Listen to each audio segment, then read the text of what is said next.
டெல்லியில் திடீர் திருப்பம். ராஜினாமாவுக்கு பிறகும் மீண்டும் கலவரமான ஜந்தர் மந்தன். போலீஸ் மாணவர்கள் தாக்குதல். என்னதான் நடந்தது? விரட்டப்பட்ட அமைச்சர் ராஜ்மோகன். வீதியில் தள்ளிய மாணவர்கள். தாவேக அரசை அவமானப்படுத்திய மாணவர்கள். ஆளே இல்லாத ஜனநாயகன் திரைப்படம். இரண்டாவது முறை படத்தை பார்க்கும் முதலமைச்சர் விஜய். மோடியை முதல் விக்கெட் என்று அதிரடியாக கிண்டல் செய்த அபிஜித்.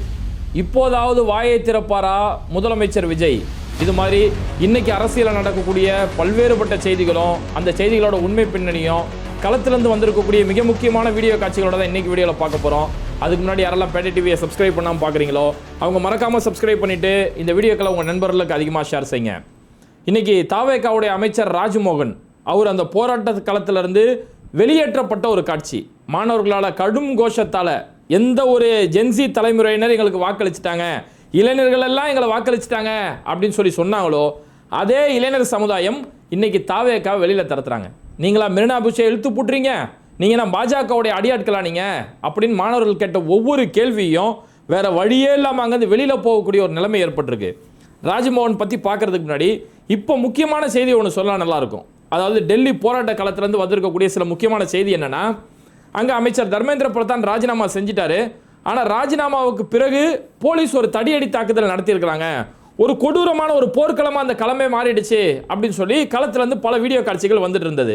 அதில் குறிப்பாக நம்ம தமிழ்நாட்டை சேர்ந்த எடிசன் சொல்லக்கூடிய ஒரு பத்திரிகை நிருபர், அவர் போராட்டம் ஆரம்பித்த முதல் நாள்லேருந்து இன்னைக்கு வரைக்கும் களத்தில் நிற்கிறாரு. களத்திலேருந்து பல்வேறுபட்ட தகவல்கள் தந்துக்கிட்டே இருக்கிறாரு.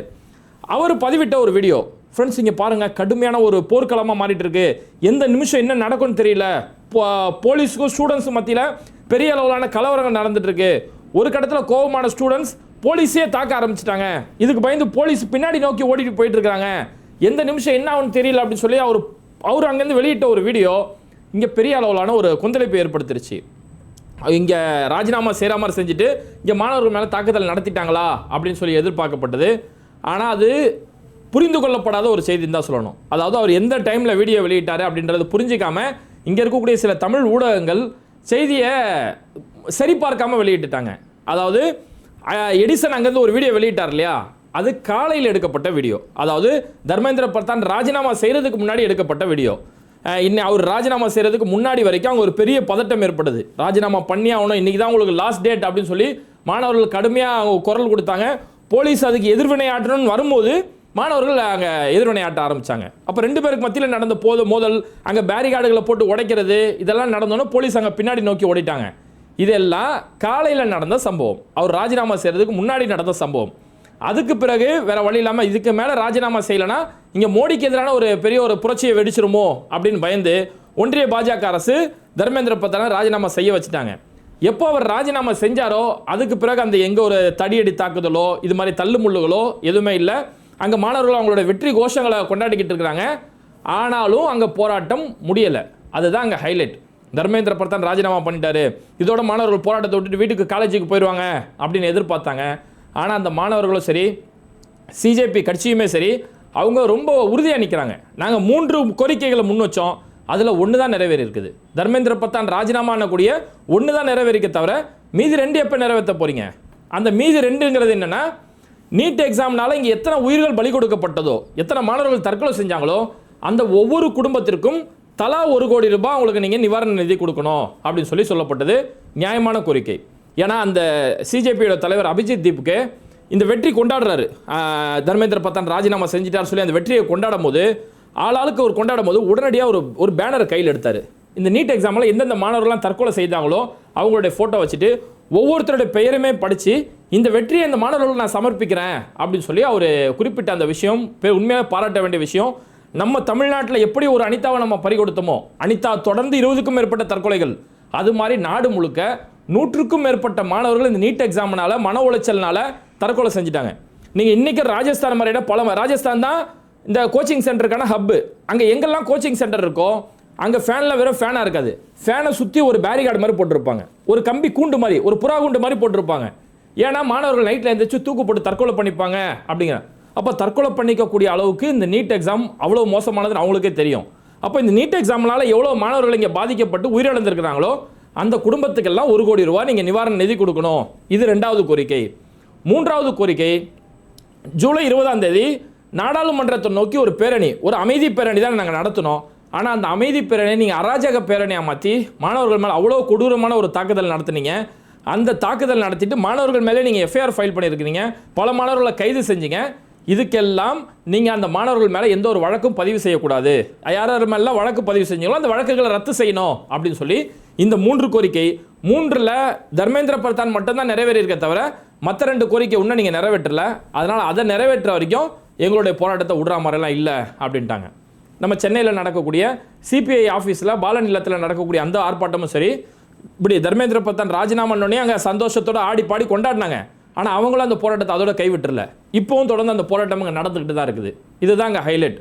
இதில் குறிப்பிடக்கூடிய முக்கியமான விஷயம் என்னென்னா, அந்த சிஜேபி கட்சியோட தலைவராக இருக்கக்கூடிய அபிஜித் தீப்க்கு மோடியை கடுமையான முறையில் விமர்சிக்க ஆரம்பிச்சிருக்கிறாரு.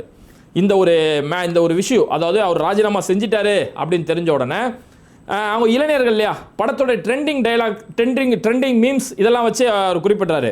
அப்போ மோடியை குறிப்பிட்டு ஹிந்தியில் வந்து இப்போ நம்ம தமிழில் வசூல்ராஜ் எம்பிபிஎஸ் படம் வந்தது இல்லையா, அங்கே முன்னாபாய் எம்பிபிஎஸ்ன்னு படம் வந்தது. அந்த முன்னாபாய் எம்பிபிஎஸ்ல ஒரு டைலாக் ஒன்று ரொம்ப ஃபேமஸாக இருக்கும், சுபு ஹோகயா மாமு அப்படின்னு சொல்லி, அதாவது சூரியன் உதிச்சிருச்சு, நல்ல காலம் பிறந்துருச்சு, இனி எங்கள் காலம்தான் அப்படின்னு சொல்கிற மாதிரி சுபு ஹோகயா மாமு அப்படின்னு ஒரு டைலாக் இருக்கும் ஹிந்தியில்.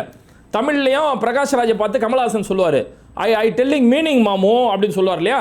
அந்த மாதிரி அங்கே சுபு ஹோகயா மாமுன்னு ஒரு டைலாக், அதாவது சூரியன் உதிச்சிருச்சு அப்படின்னு சொல்லி அந்த டைலாகை மென்ஷன் பண்ணி அபிஜித் தீப்கே இன்னைக்கு சொல்கிறாரு, மோடிஜி சுபு ஹோகயா மாமோ, ஏ பைலே விக்கெட் ஹோகயா, இங்கே மாதிரி சூரியன் உதிச்சிருச்சு, இனி சூரியன் உதிச்சிருச்சு, இனி அவ்வளோதான் உங்கள் காலம் முடியுது, இப்போ சூரியன் உதிச்சிருச்சு, முதல் விக்கெட்டு விழுந்துருச்சு, இனி அடுத்தடுத்த விக்கெட்டுகள் விழ ஆரம்பிக்கும். தர்மேந்திர பிரதான் ராஜினாமான்றது முதல் விக்கெட்டு தான், இனி அடுத்தடுத்த விக்கெட்டு விழுவோம், சுபு ஹோகயா மாமோ, சூரியன் உதிச்சிச்சு மாமோ அப்படின்னு சொல்லி அவர் பேசின அந்த டைலாக் உண்மையிலே இந்தியா முழுக்க இன்னைக்கு பெரிய அளவில் வைரலாகி எல்லா செய்தி ஊடகங்கள், இந்தியா டுடே உட்பட எல்லா செய்தி ஊடகங்களும் அதை இன்னைக்கு தலைப்பு செய்திகளாக முன்வைக்கிறாங்க. அந்த அளவுக்கு இன்னைக்கு மிகப்பெரிய அளவில் வைரலாக மாறி இருக்கு.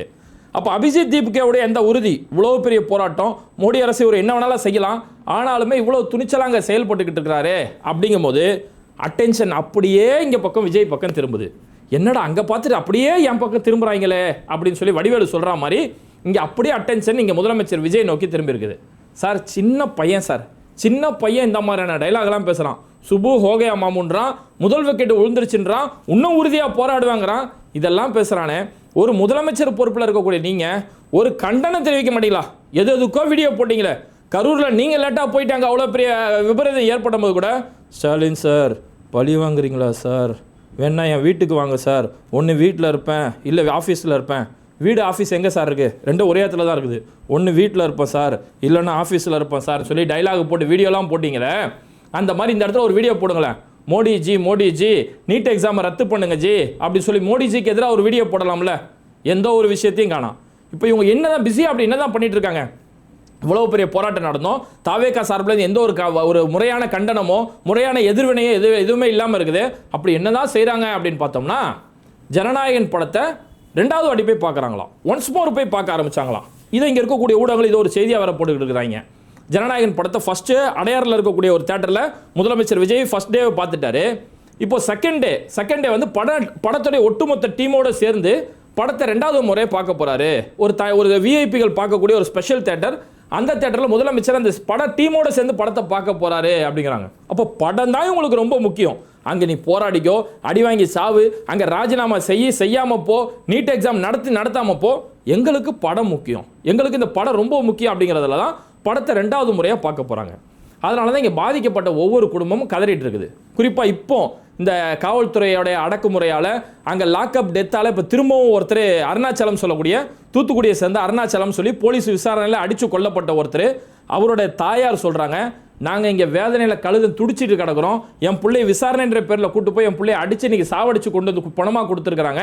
ஆனால் இவங்க கவலையே இல்லாமல் போய் சினிமா பாட்டு போய் கூத்தாடி டான்ஸ் ஆடிட்டு வந்திருக்கிறாங்களே, சினிமா படத்தில் போய் கண்ணீர் விட்டு அழுதுகிட்டு இருக்கிறாங்களே, இதெல்லாம் நியாயமா அப்படின்னு சொல்லி அந்த அம்மா இன்றைக்கி நீதி கேட்கக்கூடிய ஒரு நிலைமை.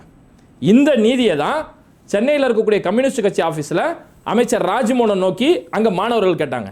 ஏன் அமைச்சர் ராஜ்மோகனை விரட்டி விட்டுட்டாங்கன்னா இதுதான் அதுக்கு காரணம். இங்கே மக்கள் வைக்கக்கூடிய கோரிக்கைகள் ஒரு பக்கமோ மக்களுடைய போராட்டங்கள் ஒரு பக்கம் நிற்கும் போது உங்களுடைய செயல்பாடுகள் மக்களுக்கோ மாநிலத்துக்கோ துளி அளவு சம்மந்தமாக சினிமா தேட்டரை நோக்கி நிற்குதுல்ல, அதனால தான் இவ்வளோ பெரிய எதிர்ப்பு உங்களை நோக்கி நிற்குது. ராஜ்மோகன் வராரு. அது எப்போ வராரு? எல்லா கட்சி தலைவர்கள் எல்லாமே முக்கிய தலைவர்கள் எல்லாருமே அந்த ஆர்ப்பாட்டத்தில் வந்து கலந்துட்டு போயிட்டாங்க.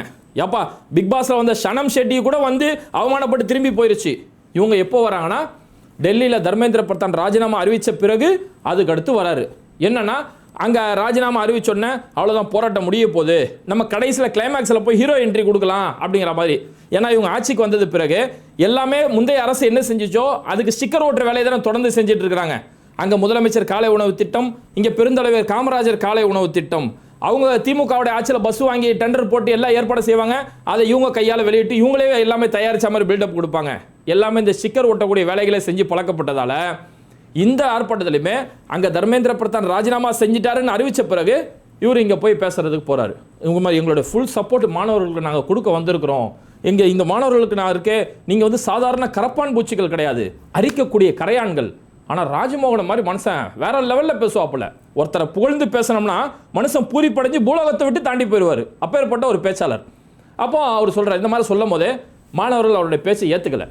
நீங்கள் மெரினா பீச்சை திறந்து விடுங்க சார், நீங்கள் பாஜகவுடைய கைக்கூலிகளா, நீங்கள் பாஜகவோட சொல்படி தான் நடப்பீங்களா, ஏன் இப்போ கூட உங்கள் வாயிலிருந்து பாஜகன்ற வார்த்தை வராதா, இந்த நீட் எக்ஸாம் எதிர்த்து பேச மாட்டீங்களா அப்படின்னு சொல்லி மாணவர்கள் அங்கே கேட்கக்கூடிய கேள்வி, கீழே இருந்த பொதுமக்கள் கேட்ட கேள்விகள் எல்லாமே மெரினா பீச்சை நீங்கள் ஏன் மூடி வைக்கணும், நாங்கள் போய் போராட்டம் பண்ணால் மெரினா பீச் என்ன ஆயிரப்போகுது, ஃபுட்பால் மேட்சுக்காக மெரினா பீச்சை திறந்து விட தெரியுது உங்களுக்கு, இந்த மாணவர்களுடைய போராட்டத்துக்காக மெரினா பீச்சை மூடிடுவீங்களா, போராடக்கூடிய மாணவர்களை அடித்து தரன்னு பிடிச்சி இழுத்துட்டு போவீங்களா அப்படின்னு சொல்லி கீழே இருந்து மாணவர்களுடைய கோஷங்கள் பெரிய அளவில் ஒழிக்க ஒரு கட்டத்தில் அவரால் பேச முடியல.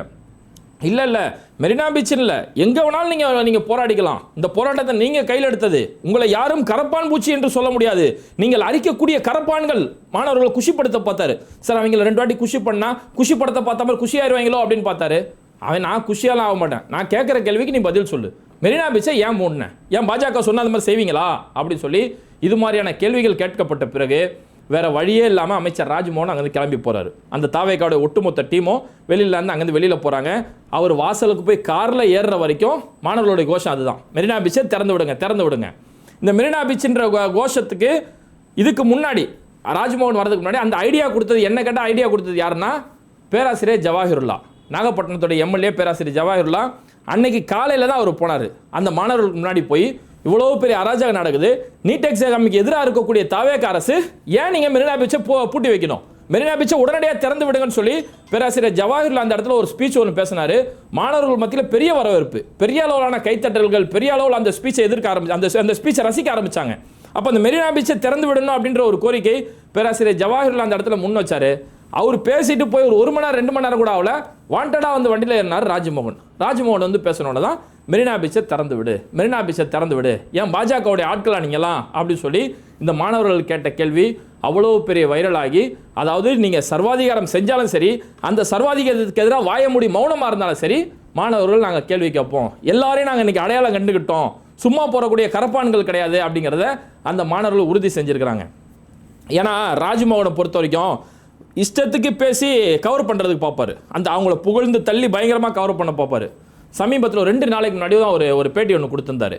அந்த பேட்டியில் பார்த்தோம்னா ஏஐ டெக்னாலஜி நம்ம தமிழ்நாடு அரசு சார்பில் தொடர்ந்து ஏஐக்கான பயிற்சி அரசு பள்ளிகளில் கொடுக்கப்பட்டுக்கிட்டு இருக்கு. இவங்க இந்த ஏஐ பற்றி இவரு ஏதாவது புதுசாக ஒன்று சொல்லணும்ல, அதுக்காக என்ன பண்ணார்னா ஏஐக்கான எல்லாமே பண்ணியிருக்கோம். நீங்கள் தமிழ் வழி கல்வியில் படிக்கக்கூடிய மாணவர்கள் ஏஐலாம் பார்த்து பயப்பட தேவையில்ல. இன்றைக்கும் அமெரிக்கா நம்ம இந்தியா கையில் வந்து பிச்சை எடுத்துருக்குது, அந்த பிச்சை தான் சுந்தர் பிச்சை. அவர் அந்த டைலாக் அந்த ரைமிங்கை பாருங்க, அமெரிக்கா இந்தியா கையில் வந்து பிச்சை எடுத்திருக்குது, அந்த பிச்சை தான் சுந்தர் பிச்சை தமிழ் மீடியத்தில் படித்த ஒரு மாணவன், அவரால் இன்னைக்கு அவர் இல்லைன்னா இன்னைக்கு கூகுள் நிறுவனமே கிடையாது அப்படின்னு சொல்லி ஒரு டைலாக் விடுறாரு. சுந்தர் பிச்சை கூகுளோட ஒரு சிஇஓ, ஆனால் கூகுளே ஆரம்பித்த ஒரு சுந்தர் பிச்சை கிடையாது. இது ஃபர்ஸ்ட் பாயிண்ட். 2வது, சுந்தர் பிச்சை தமிழ் வழி கல்வி படித்தவர் அப்படின்னு சொல்லி ஒரு டைலாக் விட்டு போயிருக்கிறாரு. இதுவுமே அப்பட்டமான பொய். சுந்தர் பிச்சை தமிழ் வழி கல்வியெல்லாம் படிக்கல.